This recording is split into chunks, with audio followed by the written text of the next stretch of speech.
I remember one time just being hammered drunk. You remember that? Yes, because of this, but laying down on my friend's trampoline during a party just to get away from everybody and looking up at the sky in that inebriated state and just being paralyzed, not due to the alcohol, but due to the grandiosity of space. Yeah, if you don't know, we're from the Appalachian Mountains, so when it's dark outside, you can see... Oh, and this was in Lee County, too. Oh, wow. So it was in the middle of nowhere. Yeah. Like, it's beautiful. the street lights were on the other side of the house. This was in the back, and it was just wide open sky. And I just felt my body shrinking, and like it felt like I wasn't attached to the ground anymore. The trampoline helped, so I was just kind of suspended there. Just like, it was the first moment that I can ever remember truly appreciating how massive and intimidating and just awe-inspiring that space is. Outer space is just, I can't comprehend it fully. You know, I mean, the magnificence of it is insurmountable. Like, my brain can't process it. Yeah. So that led me to continue to be... There were points where every single time that I looked at the sky at night, I had existential dread because of how you push that out. It's so massive that to do your day-to-day things, you can't think about it. You can't do both of them. I had that. It wasn't space for me, but as a kid, for some reason, trees, and we grew up in the woods, so you see a lot of them. But I remember being in the car with my mom and just passing like a fuck ton of trees and just being like, those things are alive, and somehow they're here, and I didn't make them, and they've been here for a long time, and like, holy shit, I'm on a spinning planet, and then that's in space, and just being like, whoa. So yeah, I totally get it. Right, that existential crisis that it just happens sometimes, and for me, it was a lot. It was pretty frequent for a while until I started to understand that you just can't. There is nobody that can. Everybody's trying to take their part of it and put it together. Yeah. But on a large scale like this, some people's brains are ready to tackle that. And, you know, this is one of those channels that I came across early on to doing reactions and did a solo one, and people seem to really enjoy it. It's Kurt Saget. I can't even pronounce the first or the name of this channel. It's in a nutshell. I'm pretty sure it's German, right? That looks like a German word. In a nutshell is what I'm going to call it. Yeah. But they, were not happy about one of the reactions that we did. And I made a post about it, and then they removed their stuff. I made a community post about not being able to react to the video, even though we're not trying to monetize off of it. They were still upset about it, but I let it be known that we tried. Because people were removed. Asking. Yeah, people were asking what happened to that video. And yeah. I had to tell them, we weren't trying to monetize the reaction. We just wanted to talk about it and expand on it with our audience. And they did remove the hold that was on it and allowed it to be out. So hopefully everything will go well with this one. But I really wanted to get Nikki here to experience this one, because they take these massive topics and put them into a kind of a direct format that's creative and animated. And this is a little bit easier to follow than a lot of the same kind of channels that go over the same kind of information. It's just not as user-friendly, you could say. It's just very, extrapolated and complex. But they put this in a pretty easy-to-handle format. So what do you think about why we should not look for aliens? The Dark Forest is the other I don't know. title. Because you don't know what's in there. You don't know what you're going to find. And then if you do find them, I don't even know if that's possible. Then what? Well, we have an animal right here. Shorty is a wonderful dog. Some dogs are dangerous. He heard me say his name. Hi, Shorty. Hi, buddy. Let's show you. Yeah. This guy, see, he's going to grump. Oh, he's sleeping. I get him. You're going to get him? Okay. Him, baby. But we have no problem with him. You know, there are a bunch of animals that you could come across in the forest, like a bear or a wolf Mountain or lion. mountain lion. Anyway. There's tons of things CP. that we know about that could be bad news if you run into them in the woods and you're by yourself. And you put that on a grand scale like outer space, we already know that most shit is trying to kill us. Yeah.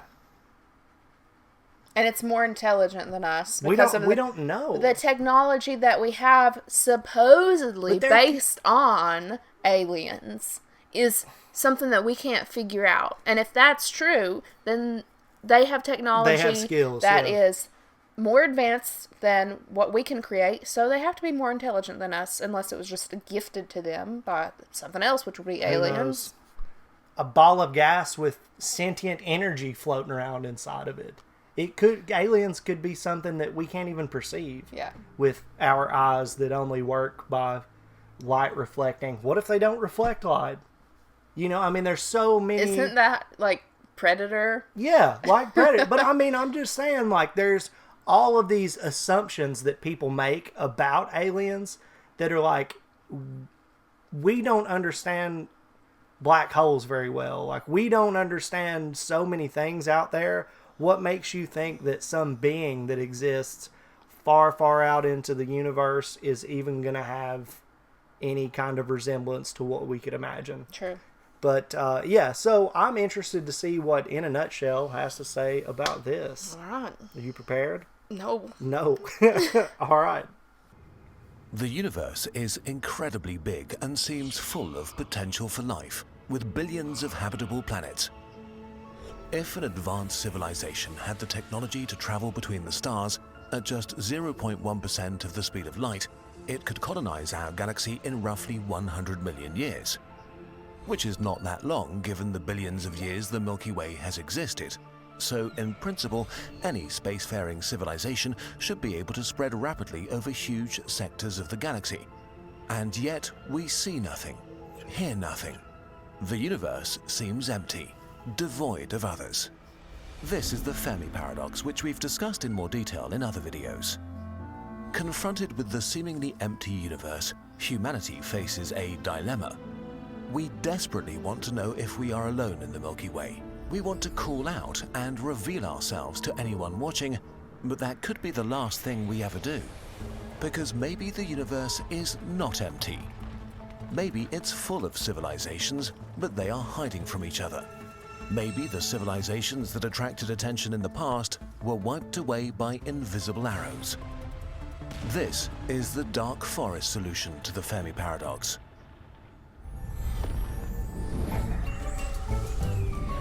Super cute animations. Yes. The way of life. The hunter awakes in his hiding place and carefully listens for suspicious noises from the thick undergrowth before he gets up. Another night has passed without incident. The forest is dark and full of fog. He considers calling out to others to end his loneliness, but stops himself at the last moment. What if they are like him? All living things seek to survive, secure resources, and multiply. Their greatest obstacle are other living things that share the same objective. Competition between species favored the survival of beings with advantageous traits.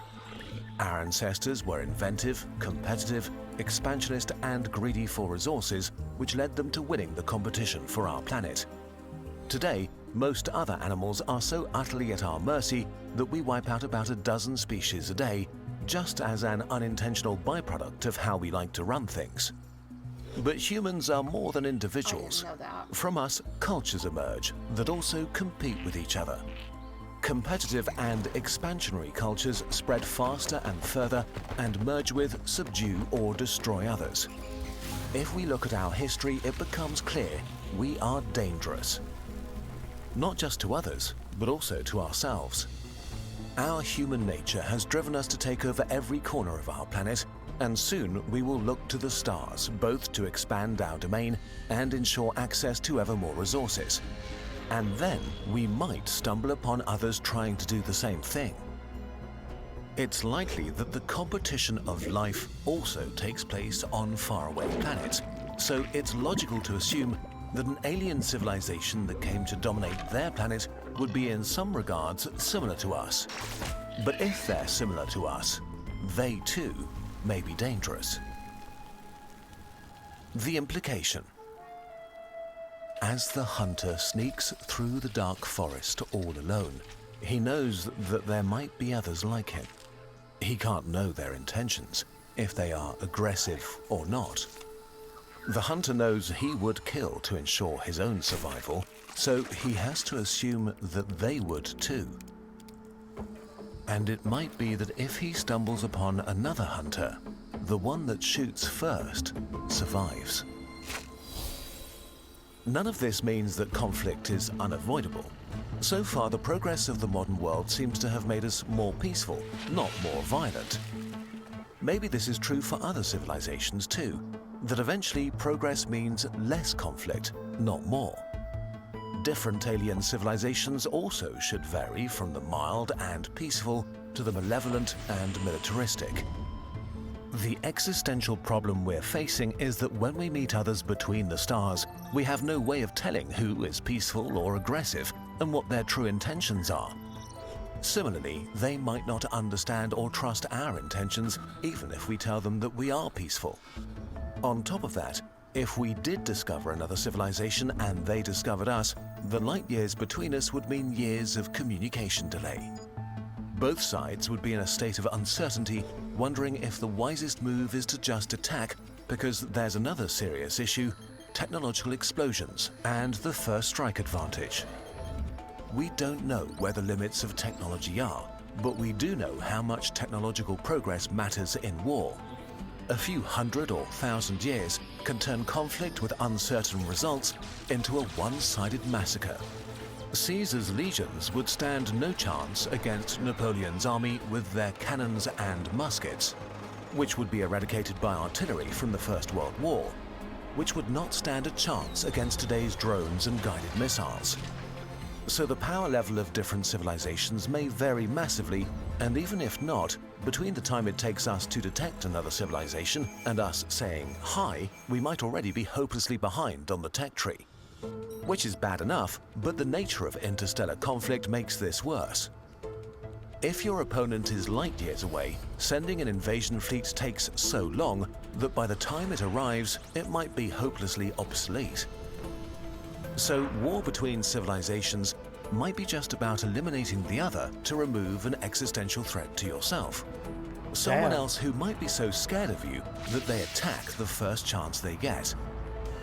In this environment, the only way to guarantee a win is to strike with such force and speed that the target has no chance of survival or time to counterattack or escape to seek revenge later. The stakes are the highest possible, with no room for error.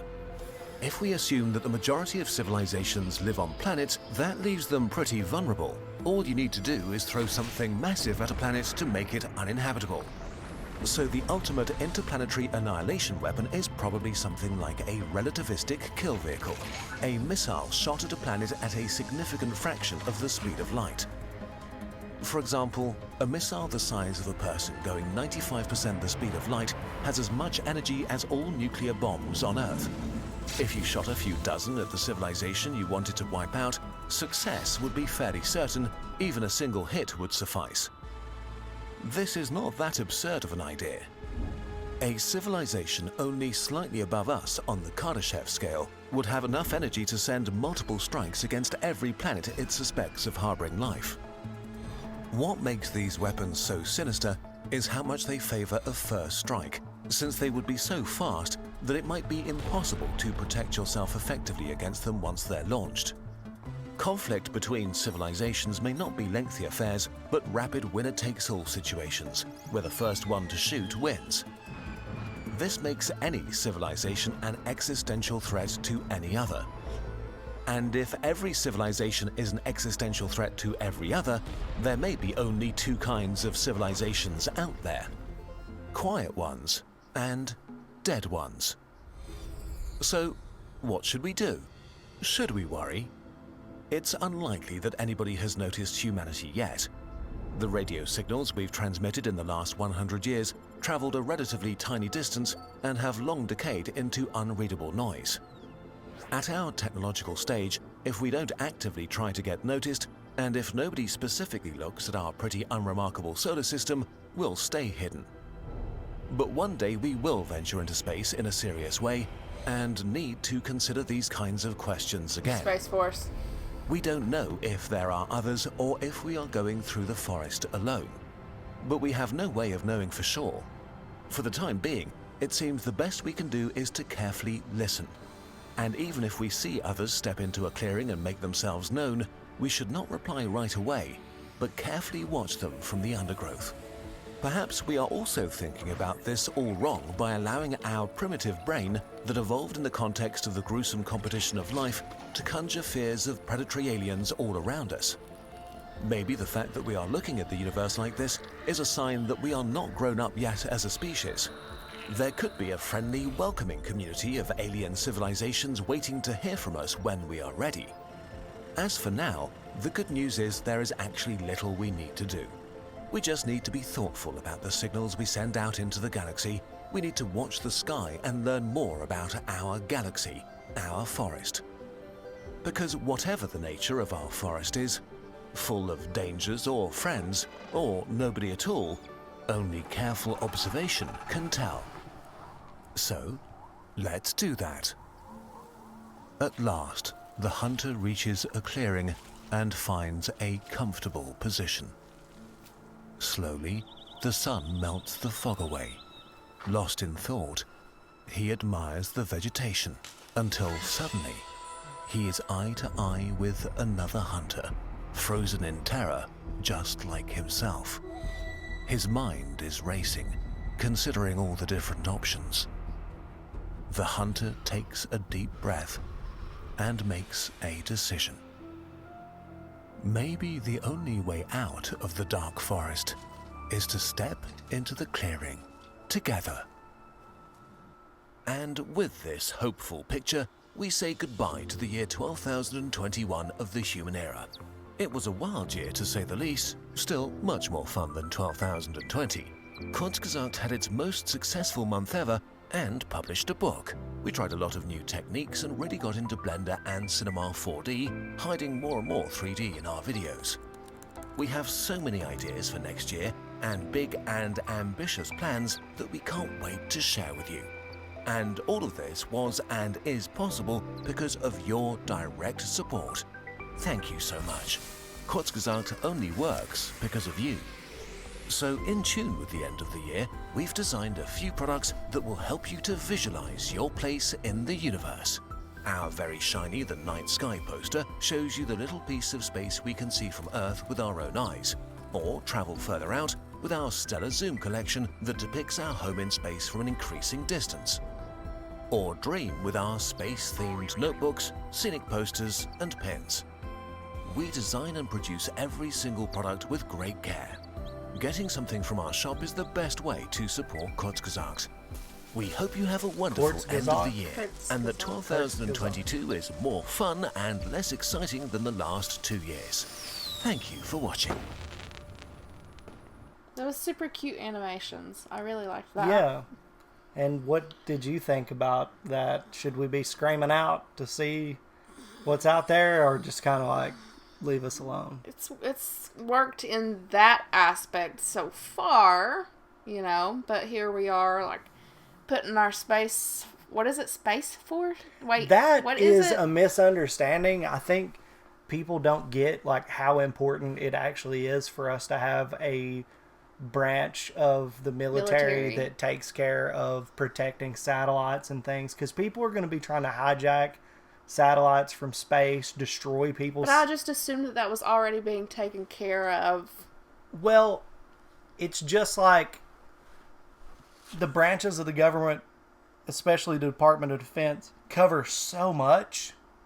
Having a specific branch that only deals with that is probably a good idea, and probably should have happened When I way think of before. Space Force, I think of like this video, Like Star Trek, Pew! like out there looking for some stuff. Star Trek style shit would be cool as hell. I would love to be out there, fucking, you know, We got into it a few years the ago. Enterprise, you know. But no, I think that's more so like defense of satellites and trying to make sure people aren't out literally in space using equipment to hijack other people's shit and stuff, which is a thing. You know, that's a thing. So now people are going up there a lot. So Gotcha. anyway, Well, and thanks it'll for only clearing that up. increase. Yeah, I think it's more so like piracy and other countries doing shit out in space, and we're trying to compete with them more than just going up there like NASA. And Right. yeah. Right. So it's more of the military mind of that situation. But going out into space is something that is like terrified me. The thought of the helplessness of being like lost in space, or you know, Yeah, I hate- vulnerable in that environment. Like, Yeah. nope. Like there's those movies. What is that one with Sandra Bullock? Was it Gravity? Where Yeah. she gets stuck in space. Like I won't even watch movies like that because it's like, I won't even say claustrophobic. What's the opposite end of claustrophobic? It's just so suspenseful and anxiety provoking. Yeah. Makes me really anxious. The Interstellar. Interstellar was hard to watch too, because you just feel like hopelessness and void and just dreadful. Star Wars.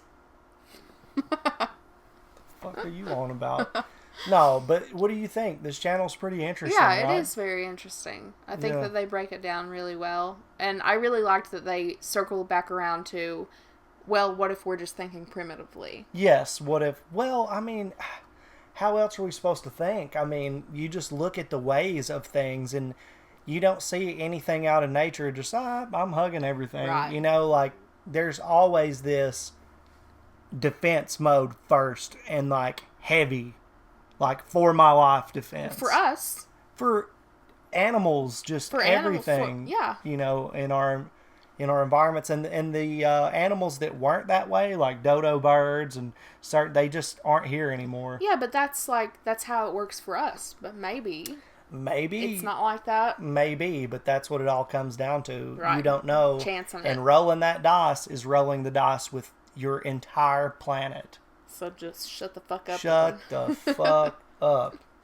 Or don't. It's not going to be up to us. I think it'll probably we'll be dead and gone before, you know, that becomes huge issue like that. I could be wrong. Maybe. I fucking hope I'm wrong. I don't know if I'm ready. I don't know what that would do to me psychologically to like learn about actual aliens and things like that. You know, people talk about it as if it's some kind of thing that would just be, oh, isn't that neat? It's like, that would change your entire reality. But also, it's already like evolved. Like, think back to like, you know, the 40s and 50s. It was like mass hysteria. Whenever there was information, what was it, like when Area 51 first came to be, and they were like, this is a possibility. And people were like, either what the fuck, or just shut it down, like that's totally not real, right?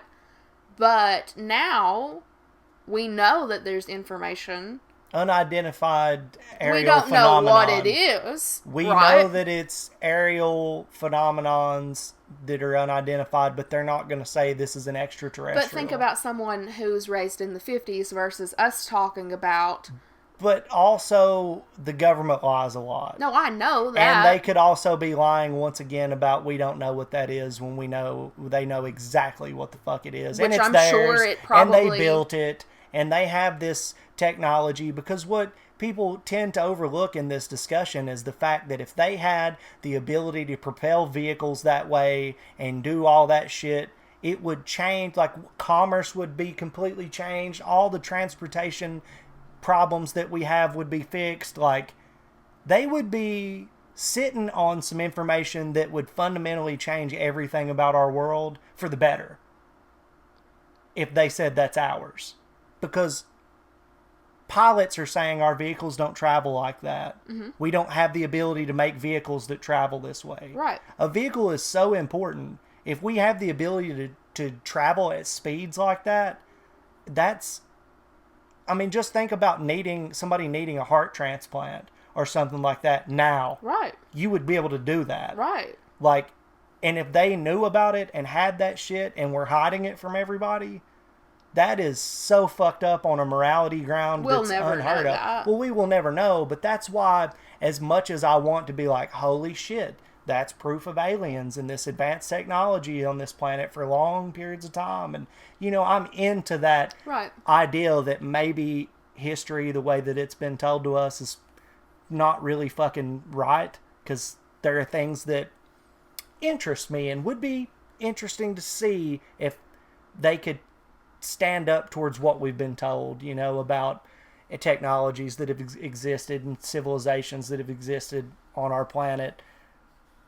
But do I really think that it's something like that with aliens or past civilizations, or do I think that our government has just developed this technology along the way, then they don't want our enemies to know about it, they don't want it to fuck up the fuel industry, they don't want to lose their positions of power, because the average man with that kind of technology could then not be dependent on them in so many different ways? I mean, is it because they don't want to flip the board and start a new game? Because it would.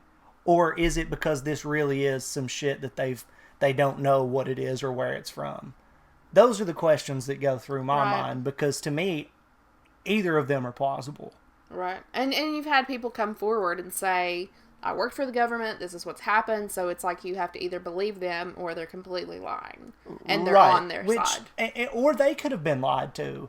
And they really do believe that this is some ancient shit. But really, it's another government's had it, and they found it, and they've lied to them saying, hey, this is aliens, when really it's a Russian project or a Chinese or, you know, one of those countries that has the resources to push into some crazy invention like that. But I don't know. It's all stuff that I'd speculate about and think about. But I don't know shit, man. These are wild guesses, just as valid as anything anybody else could bring up. But that's what's so awesome about these videos, inciting conversation like this. Well, you get to like explore that a little bit. Yeah, you get to explore things that are so huge. Yeah, and we'll never know. We and won't. We'll never. Oh God, we won't ever know. We'll never know about plenty of things. But it's fun to think about. Yeah, it is fun to think about, and I really appreciate everybody that's watched this. How do you say the name of the thing in a nutshell? Well, now I don't remember. Right, 3 seconds after they said it, you were on it though. Nikki took German in college and did a pretty decent job with it, and then you just fucking forgot it. It seems like. Yeah. Well, you got to keep up with that shit. I know some stuff, but not a lot. Well, I'm proud of you. I could not have a conversation. But yeah, this is a great channel in a nutshell. Whatever their German name is, fucking respect that too. Maybe it's not. Maybe I just continue to shit the bed today and everything's fucked up coming out of my mouth, which would not be uncommon. The aliens would definitely appreciate me just as a funny little creature to look at, and like I fart and burp and talk, and they would probably find that pretty humorous or completely terrifying. I don't know, but it is German. It's German for in a nutshell. In a nutshell, there. So we can say in a nutshell, and I don't feel completely void of brain cells saying it that way. So in a nutshell, why we should not look for aliens: the dark forest. Glad to finally let Nikki check this out. Thanks for checking this out and hanging out with us. Yeah. We enjoy it when our friends stop by and watch some cool videos with us. You could suggest videos you would like for us to react to down in the comment section. Or you can do that in our Discord, which we will have linked in our description, as well as the link to the original video. If you haven't already subscribed to them or liked their videos, you should check it out. You should. And if you have any recommendations, just leave them where I said. Yeah, because we would love to add you to our community. Yeah, and this is our chance, right? Yeah, we really appreciate all the recommendations that we get, and we're trying our best to get to them. There's a long list, and things are going to get better because Nikki has decided to dedicate her time to this. This is going to be her full-time job. Ladies and gentlemen, it's a big leap. That is jumping into the dark forest, because who knows how that's going to pan out. But while we have the opportunity, since so many of you have been so great to us, why not really give it a shot for you, for us? We're going out into outer space outside of our comfort zones in our lives here. So yeah, thanks again to everybody that has tuned in and hung out with us all this time. But for this video, I think that's going to do it. It's going to do it. See y'all next time.